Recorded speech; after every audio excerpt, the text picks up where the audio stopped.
Hello friends, welcome to Sangeetha's food gallery. നമുക്കിന്ന് garam masala powder എങ്ങനെയാണ് ചെയ്യുന്നത് നോക്കാം. ഗരം മസാല പൗഡർ കടയിൽ നിന്ന് വാങ്ങിച്ച് ഉപയോഗിക്കുന്നതിനേക്കാളും നമ്മൾ വീട്ടിൽ തന്നെ ഫ്രഷ് ആയിട്ടുള്ള മസാലകളൊക്കെ ഉപയോഗിച്ച് ഗരം മസാല പൗഡർ തയ്യാറാക്കുമ്പോൾ അതിന്റെ രുചിയും മണവും കൂടുതലായിരിക്കും.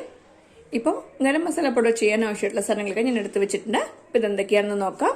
ഇപ്പം ഇതിൽ 2 ടേബിൾ സ്പൂൺ പെരിഞ്ജീരകം, 1 ടേബിൾ സ്പൂൺ കുരുമുളക്, 1 ടേബിൾ സ്പൂൺ നല്ല ജീരകം, 1 ടേബിൾ സ്പൂൺ മല്ലിയുടെ കുരു, പിന്നെ 1 ഇഞ്ച് സൈസിൽ ഒരു 6 തുണ്ട് പട്ട, 1 ടേബിൾ സ്പൂൺ ഗ്രാമ്പു, 15 ഏലക്ക, 3 തക്കോല, 4 ജാതിപത്രി, 2 ബേ ലീഫ്.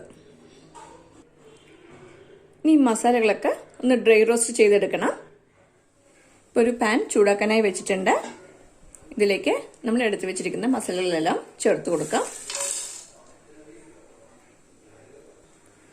ഇതൊന്ന് വഴറ്റി കൊടുക്കാം. ഇത് ഒരുപാട് നേരം റോസ്റ്റ് ചെയ്യേണ്ട ആവശ്യമില്ല കേട്ടോ. ഈ മസാലകളൊക്കെ ചെറുതായിട്ടൊന്ന് റോസ്റ്റ് ആയിട്ട് നല്ലൊരു മണം വരാൻ തുടങ്ങുമ്പോൾ നമുക്കിത് ഓഫ് ചെയ്യാം.